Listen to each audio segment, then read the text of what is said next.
Рахмат, Чыңгыз Түшөнкулович.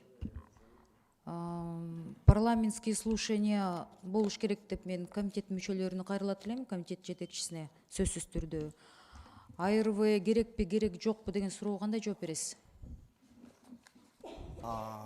Бияктан болсо ишкерлердин, Кыргызстандын ишкерлерин ситуациясын бул өзгөртпөйт. Наоборот, бул болсо аны колдойт да. Анткени АРВ качан өткөрүлөт? АРВ бул болсо когда ухудшает положение бизнеса, бияктан болсо тескеринче. А Кыргызстандын ишкерлери только экспортом занимаются? В вашем понимании? Импорт. Импорт тоже есть, да? А почему тогда вы говорите, Кыргызстан ишкерлерине тиешеси жок деп?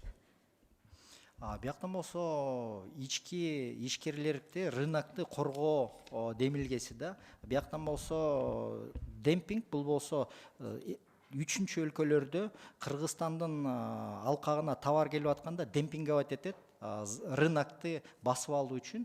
Ошондуктан биякта изилдөө жүргүзүлөт да. Изилдөө жүргүзүлгөндө эгерде өзүндө баасы 100 сом, а Кыргызстанда баасы 50 сом болсо, ошенде иликтеп чыгат. Эмне үчүн бул баа арзан болуп атат? Балким мамлекет тарабынан субсидия кылынып атабы, же болбосо ошол рынокты басып алууга жардам болуп атабы деп, ошол изилдөөлөрдүн негизинде бааларды бирдей кылыш үчүн анан поштына көтөрүлүшү мүмкүн.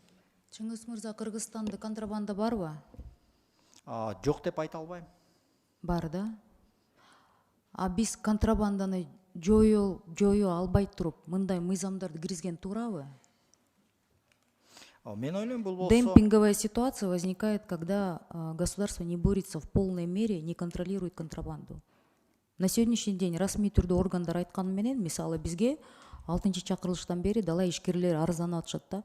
Биз деген сапаттуу брендтерди алып келелик десек, ошол эле подделкаларды алып келип, ошол базарларда сатып атат, базарлар эмес, расмий түрдө торговый центрлерде сатылып атат дейт. Мамлекет бизди колдобойт, биз расмий түрдө салыктарды төлөйбүз деп. Бул жерлерде мен ойлойм, мындай болуп калат да.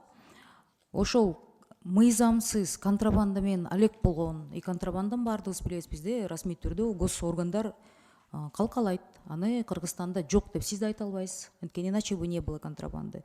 И получается, бул мыйзамыңар деген расмий түрдө добросовестно салык төлөп, Кыргызстандын мыйзамына, эл аралык мыйзамдарга баш ийген добросовестный ишкерлерге мамлекет мындай толук көңүлүн буруп алып туруп, контрабанда менен алек болгондору менен аларга алы жетпей, а именно это будет кошмар по отношению добросовестных предпринимателей. Я ни в коей мере не сомневаюсь, что ниетиңер жакшы болуп атат, бирок деген мен ойлойм, мисалы жакында эле да, 2000 жаңы жылга чейин президент подписал указ о моратории на проверки, правильно? За 23 год.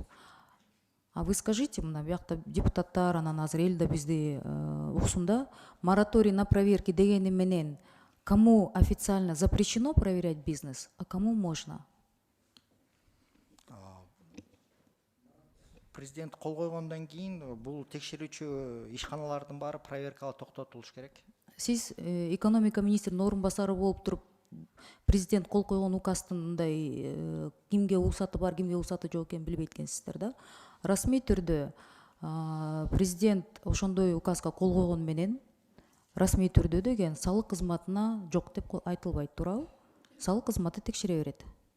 Зачем вы? То же самое бул мыйзам болот. Вы обманываете людей. Официально мораторий на проверки, хоть он и подписан президентом, запрет на проведение проверок нет у налоговых органов. Минэконом, орынбасарың, может, вы не знаете, ваши заместители рядом сидят, пусть скажут. Есть? Сизден башка эч ким жок экономикада? Бияктан жок. Как нет? Поэтому, пожалуйста, вот если вы даже указа президента до конца не знаете, о чем говорить тогда со стороны Давайте сделаем законопроекта? так. По вот этому вопросу у нас есть курирующий зам, который курирует налоговую политику. Он в письменной форме вам ответит. Хорошо, Рахмат, бирок деген как замминистра экономики вы это должны знать. Эми мындайда, урматтуу коллегалар, сөзсүз түрдө Данияр Мекович, парламентские слушания өтүш керек, сөзсүз түрдө, АРВ керек. Кыргызстандагы ишкерлерге тиешеси жок деген менен Кыргызстандагы ишкерлер только экспорт менен алек болбойт. Импортка келген товарлар менен Кыргызстан ишкерлери иштебейби? И если даже оттуда приходят какие-то крупные товары, распределение на местах занимается наш бизнес. Малый бизнес это однозначно затронет, менин оюмча. Анан дагы бир эки нерсени тактап кетейин. Мен кечирим сурайм. Биринчи окууда болгондон кийин өзгөртүүлөрдү киргизебиз. Анан коллегалар да, может, кто-то пропустил. Ачсаңыз, ошо понятийный жерлеринен келеличи. Расследование. Процедура, осуществляемая органом, проводящим расследование, предшествующая введению специальной защитной, антидемпинговой и компенсационной мер. Кто будет этим заниматься? Генеральная прокуратура, ГКМБ? Или вы еще кого-то оснадили органом дознания? Кылдыңарбы? Жоқ, Ким? бізде болсо ЯЭК алкагында есть департамент по защите внутренних рынков. Там есть, и он проводит расследование. По итогам расследования он докладывает участниками 5 стран, и по нему коллегиально принимается решение. Я про Кыргызстан спрашиваю, кто этим будет заниматься внутри нашей страны?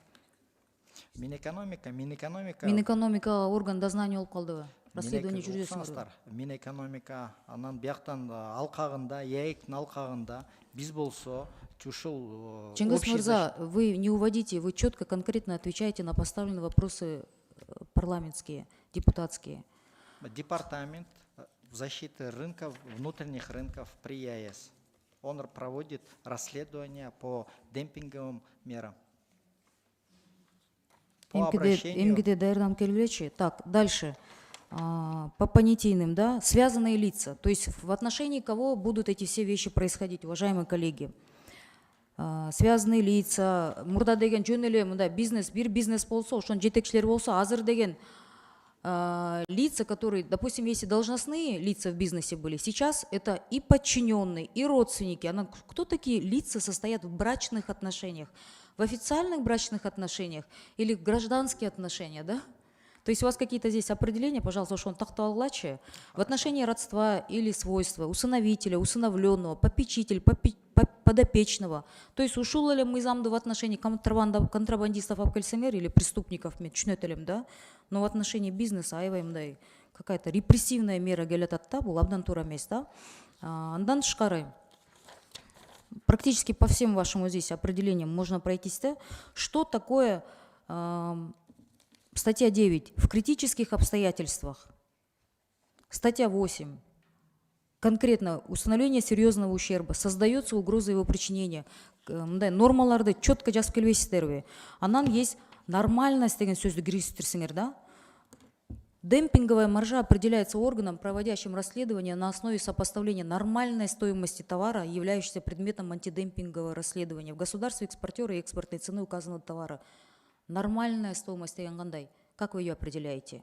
Кто ее определяет? Ну, здесь, наверное, редакционного характера. Здесь более подойдет рыночная стоимость. Анда деген статья 14. Нормальная стоимость товара определяется органом, проводящим расследование на основе цен аналогичного товара при его продаже в период расследования на внутреннем рынке, экспортирующего иностранного государства при обычном ходе торговли покупателям, не являющимися связанными лицами с производителями и экспортерами, являющимися резидентами этого иностранного государства для использования на территории экспортирующего иностранного государства.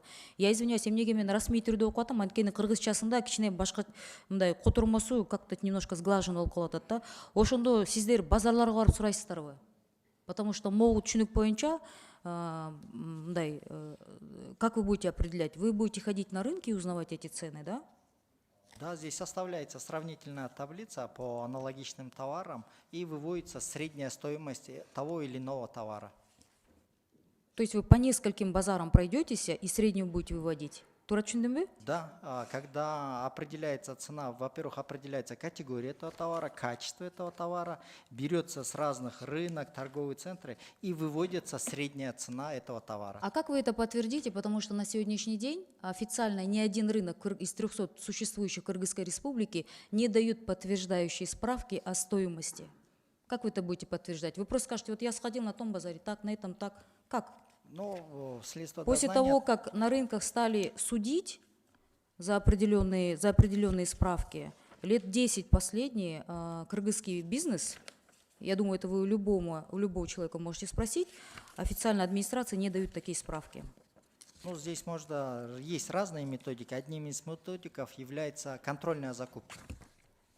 Мгм. С бюджетных средств, да? Мгм. Понятно. Который проводит дознание. Да. Урматтуу Данияр Мекович, мындайда мен ойлойм, все больше и больше репрессивные меры в отношении как внутреннего, так и инвест климата келатат да, болуп жатат да. Анан биринчи контрабанда менен күрөшүп жатабыз, туура, жакшы күрөшүп жатабыз. Бирок ошол нерселер жоюлмайынча мындай мыйзамдарды алып келүү, дело даже не в самих законопроектах, дело в том, как это реализуется. Мен ойлойм, парламентский окууларды өткөрүш керекпиз, сөзсүз түрдө. Абдан рисктерди көп ичинен камтыйт. Кийин деген жанакы ЭТТН боюнча айтканда, биз алдын ала мына канча депутаттар айтып чыктык элек, бизди өкмөт мүчөлөрү чалышып, жаман көрүшүп, анан таарынышып, у вас какие-то личные предвзятые отношения деп. Бирок бул мыйзамдын аркасы, последствиясы да ошондой болот. Будет очень много недовольства. Понимаете? Поэтому я все-таки рекомендую и комитеттен сунуш кылам, урматтуу коллегалар, биринчи түрдө деген, давайте анда контрабанда боюнча отчетторун беришсин өкмөт, кандай күрөшүп атат, биздин отечественный, өзүбүздүн кыргызстандык бизнести кандай коргоп атат. То есть отечественный бизнести жанакы поправкалар менен келип, мындай түйүнө жетейин деп атабыз. Анан эми импортерлорду да ушундай, инвесторлорду дагы, импортерлорду да ушинтип мындай курата турганда бир мыйзам болот деп ойлойм. Анткени исполнение всегда у нас хромает. АРВС сөзсүз түрдө керек деп ойлойм. Ошол менден ошол сунуш. Рахмат.